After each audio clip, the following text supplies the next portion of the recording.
어쩌면 좋죠. 카센터 청고 시. 여러분 일단 이 지표를 먼저 한번 보시죠. 13년 새에 서울 카센터 감소율 24.9%입니다.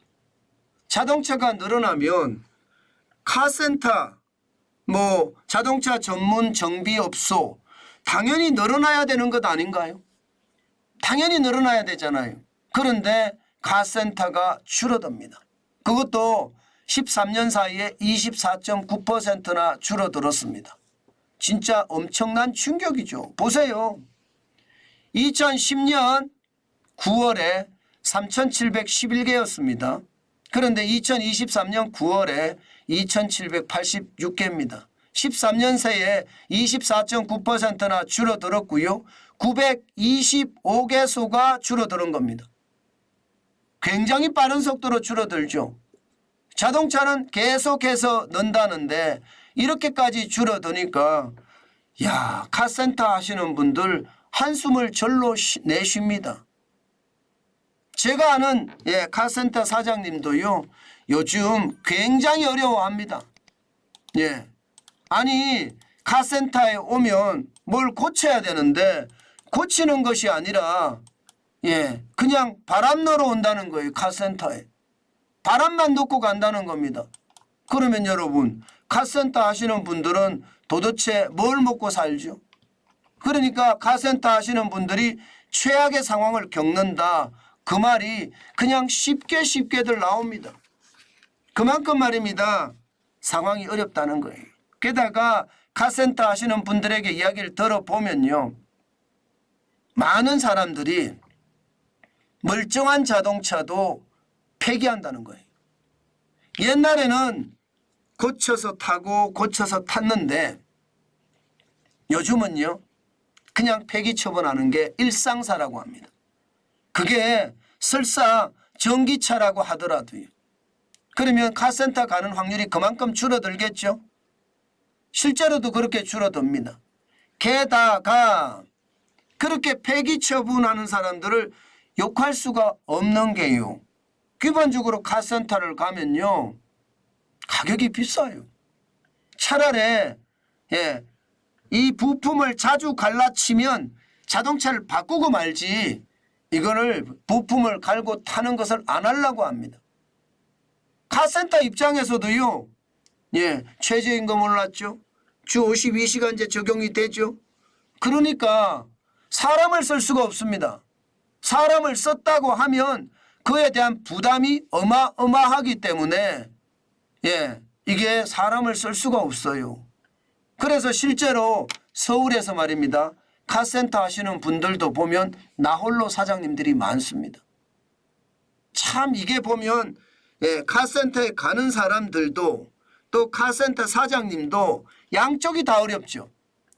이것은 말입니다. 정부가 저는 엄청난 정책 실패가 있어서 그렇다고 생각합니다.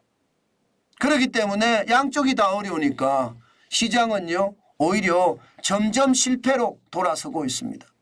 최저임금은 최저임금대로 주 52시간제는 주 52시간제대로 카센터 사장님을 괴롭히고요. 또 소비자는 카센터 가면 비싸서 못하겠다. 아니 주차하고 주차해서 세차하는데 말입니다. 아무리 손세차라고 하더라도 옛날에는 10,000원만 주면 손세차가 쉬웠거든요. 요즘 말입니다. 여러분 10,000원 하는 손세차 없습니다. 적어도 말입니다. 20,000원이고 좀 깨끗이 한다 그러면 30,000원이고요. 좀 전문적으로 한다 그러면 50,000원입니다. 야 이거 엄청나거든요. 부담 장난 아닙니다. 그러니까 자동차를 가지고 있는 사람들도 가는 게 겁나는 거예요. 가는 게. 비용이 워낙 많이 나오니까. 참 이게 양쪽이 다 루즈 게임을 하는 최악의 상황이 됐다는 거잖아요. 그러니 할 수 없이 카센터 사장님들은 나홀로 사장합니다. 서울에 있는 카센터 중에 말입니다. 1인 사업장이 74.2%입니다. 내 기술 가지고 내가 자동차 고치면서 먹고 살겠다 하는 사람들이 10명 중에 말입니다. 7.4명이라는 뜻이에요. 2인 사업장은 16.6%밖에 안 되고요. 3인 사업장은 9.2%밖에 안 됩니다. 오죽했으면 여러분 이렇게까지 줄어들까요? 저는 이것이 실제로 현실이라고 생각을 합니다. 그것이 말입니다. 현재 바닥 경제가 최악이라는 증거도 되고요. 실제로 말입니다. 1인 사장도 이게 못 버티니까 문을 닫는 사례도 지금 많이 나타납니다. 1인 사업장도. 이게 여러분 도대체 무슨 말인가 싶어요. 진짜 무슨 말인가 싶습니다. 어떨 때 보면 진짜 충격적이다. 그렇게 생각을 하는데 진짜 최악으로 간다. 저는 그렇게 생각합니다. 그것이 말입니다. 시장에 저는 영향을 굉장히 많이 미칠 거라고 봐요. 게다가 지금 보시면 1인으로 하시던 분들도 폐업을 하겠다 이렇게 나서고 있거든요. 저는 윤석열 정부가 빨리 현장을 제대로 봐야 된다고 생각을 합니다. 왜 이들이 폐업을 하는지. 이들은 먹고 살 게 없어요. 저도 마찬가지지만 이게 중산층 이하는요. 자기 일을 그만두면 먹고 살기가 굉장히 어렵습니다.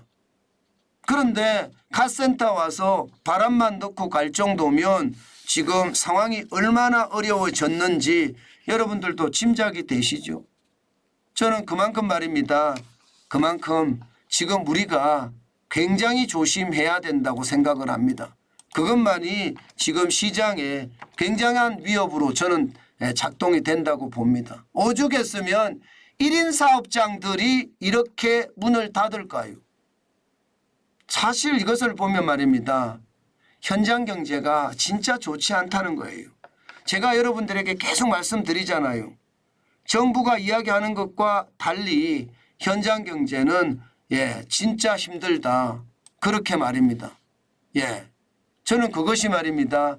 현재라고 생각을 합니다. 현재. 최악의 상태가 된다는 뜻이니까 얼마나 힘들까 그 생각 저는 진짜 많이 해봅니다. 오늘도 여러분 시장이라는 게 그렇습니다. 시장이라는 게 늘 변화가 많잖아요. 변화가 많을 때 생각을 해보면 시장의 위협은 점점 커진다. 저는 그것이 현실이 될 거라고 봅니다. 시장을 볼 때 저는 진짜 많이 보는데요. 요즘같이 이렇게 어렵다, 바닥에서 어렵다 하는 경우가 참 잘 없습니다. 그런데 그게 점점 현실이 된다는 것이 어떻게 생각하면 최악의 상황으로 가겠구나. 저는 그런 생각도 하거든요.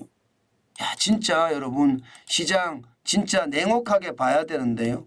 지금 같은 시장을 보고 있을라 치면요. 도대체가 무섭습니다. 저는 그 무서움이 결국은 시장 전체를 지배한다고 봅니다.